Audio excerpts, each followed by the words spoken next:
Մասին պարոն Հակոբյան համեցեք։ Շնորհակալություն մեծարգո փոխվարչապետ հարգելի գործընկերներ,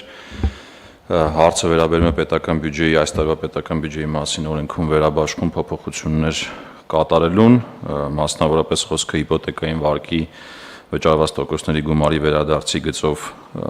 միջոցառման գծով միջոցների ավելացման անհրաժեշտության մասին է։ Նշեմ, թե ինչով է պայմանավորված միջոցների ավելացումը։ Նախ 25 թվականի հունվարի 1-ից գիտենք բոլորս, որ ուժի մեջ են մտել հիպոթեկային վարկի տոկոսների մարմանն ուղղվող եկամտային հարկի վերադարձի համակարգի սահմանափակումները, եւ այդ սահմանափակումները իլերում են պատմական դինամիկայի, բերել են մի իրավիճակի, որ շահառուների թվականակը ավելացել է կտրուկ, հատկապես 24 թվականի վերջին, երբ որ արդեն պետական բյուջեն ընդունված էր։ Որպեսի թվեր նշեմ եւ պարզինի, թե ինչի մասին ենք խոսում, 24 թվականին մոտ 50,000 շահառու ենք ունեցել, այս տարի արդեն 62,000, այսինքն 12,000-ով շահառուների թվականակը աճել է, եւ շահառուների թվականակի աճով պայմանավորված տարվա ընթացքում անհրաժեշտություն է եղել միջերամսյակային վերաբաշխումներ անել գումարների, մասնավորապես 25 թվականի բյուջեով 84 միլիարդ ենք նախատեսած եղել, եւ այդ 84 միլիարդից արդեն հունվար-սեպտեմբեր ամիսներին 70 միլիարդ ծախսել ենք, եւ 70 միլիարդը, որպեսի թվի կարգը մեզ հուշի, թե ինչի մասին է խոսում, դա ավելի մեծ է, քան անցած ամբողջ տարվա ընթացքում, անցած տարի մենք ունեցել ենք 69 միլիարդ, եւ հիմա այս միտումները հաշվի առնելով պատշաճ միջոցներ ունենալու եւ մեր այս ծրագրից օգտվող մեր քաղաքացիներին պատշաճ աջակցելու համար անհրաժեշտություն կա եւս 12.6 միլիարդ դրամով ավելացնել մեր տարեկան ծրագիրը, որը առաջարկում ենք կատարել պետական բյուջեի առանձին ծրագրերի խնայողությունների հաշվին եւ դրա տարվա արդյունքում կհասնենք մոտ 100 միլիարդ դրամի, ավելի կոնկրետ 97 միլիարդ դրամի, եւ դա նշանակում է ըստ էության կանխատեսվում է այս պահին մոտ 28 միլիարդ դրամով ավելացում 2024 թվականի համեմատ, որը որպիսի աճ կամ նմանատիպ աճ երբևէ չի գրանցվել այս ծրագրի մեկնարկից ի վեր։ Այսքանը խնդրում եմ հաստատել։ Շնորհակալություն, պարոն Հակոբյան։ Հիմա եթե մենք այսքան հատկացնում ենք տոկոսների վերադարձին, դա նշանակում է ընդհանուր պորտֆելը, որը այս ծրագրով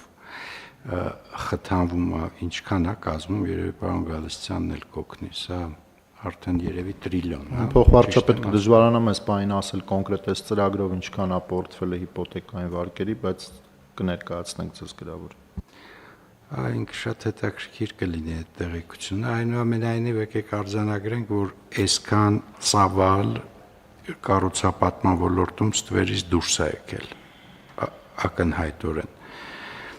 Եվ մի կողմից իհարկե ծախսերը շատ մեծ են, բայց մյուս կողմից ենթադրում եմ, որ հարակից էֆեկտներն էլ են շատ բարձր, որովհետև իրոք սա, եթե 100 միլիարդին մոտ գումար ծախսում ենք տոկոսների սուբսիդավորման վրա, դա նշանակում է, որ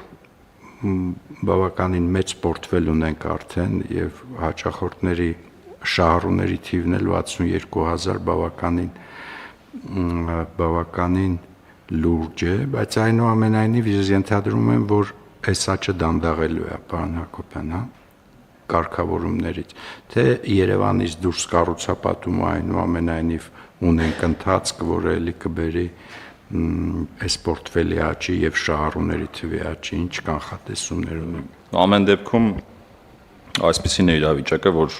ոլորտը իրապես խթանված է, երևի թե միակ ոլորտն է, որ այս պահին բավական բարձր աճեր ունի, եթե օրինակ հունվար-օգոստոսով նայենք, շինարարությունը 20%-ով աճում է, եւ մեր հարկային վճարումների մեջ եթե նայենք, այսինքն հարկային մուտքերի մեջ եթե նայենք, ինքը առանցքային ոլորտներից է, խոշոր հարկ վճարող, իսկ ինչ վերաբերում է ապագա միտումներին, ապա այս պահի կանխատեսումներով առաջիկա 1-2 տարին դեռ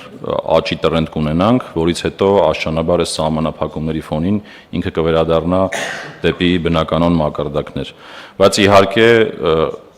աճի տեմպերի որոշակի դանդաղում էլ կլինի, բայց չի նվազի հաջորդող 1-2 տարիներին ըստ այս պահի կանխատեսումների։ Իսկ այդ կառուցապատումը էլի շարունակվում է մերձ Երևանյան տարածքներում, թե այնուամենայնիվ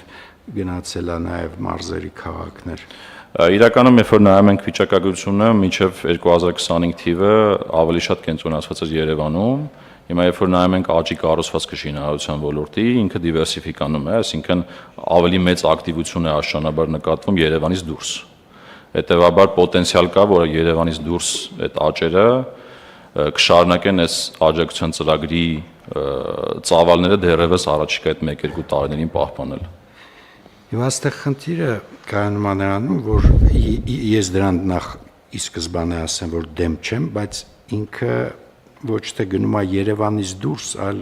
սահմանից այն կողմ, ինչը նշանակում է ըստ էության, կրկնում եմ, ես դեմ չեմ, դա էլ է շատ լավ արդյունք, բայց այստեղ ծրագրի դիզայնի հետ կապված պիտի հասկանանք ինչ ենք ուզում։ Որովհետև ըստ էության այո, Երևանը հիմա մենք փորձում ենք գնալ մարզեր, բայց արդյունքում ավելի շատ զգում եմ, որ գնում ենք ուղղակի Երևանի սահմանի վրա ենք կառուցապատումը շարունակում, էլի լավ է, բայց այստեղ կարող է լրացուցիչ խթանների կարիք կա։ Համեցեք, պարոն Հովհաննիսյան։ Պարոն Գրիգորյան, իրականում կարգավորումները այնպիսին են, որ հաջորդ տարի Երևանի մերձ Երևանյան մարզերից էլ է դուրս գալու ծրագիրը եւ շարունակելու է գործել միայն սահմանամերձ մարզերում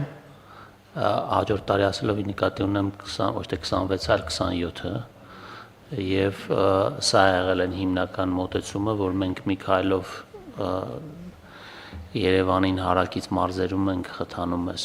process-ը, դրանից հետո արդեն ավելի հեռացնում ենք։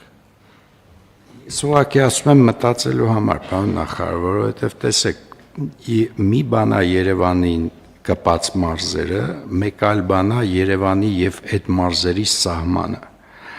Այսինքն Երևանի կպած մարզերի քաղաքներում կառուցապատման խթանման գործիքը մտածելու բան է, կարծում եմ դեռևս պիտի աշխատի։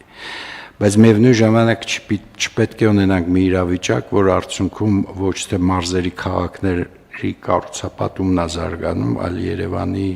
սահմանագիծը, ես կասեի, մարզերի հետ։ Այստեղ ուղղակի ասում եմ, որպեսզի մտածենք, կարծում եմ, որ լրացուցիչ կարգավորումների կարիք կա։ Շնորհակալություն, պարոն Հակոբյան, խնդրեմ հարգելի գործընկերներ, կան հարցեր, առաջարկություններ, կարծիքներ, չկան, առաջարկում եմ որոշումն ընդունել, ովքեր են դեմ չկա, որոշումն ընդունել, շնորհակալություն։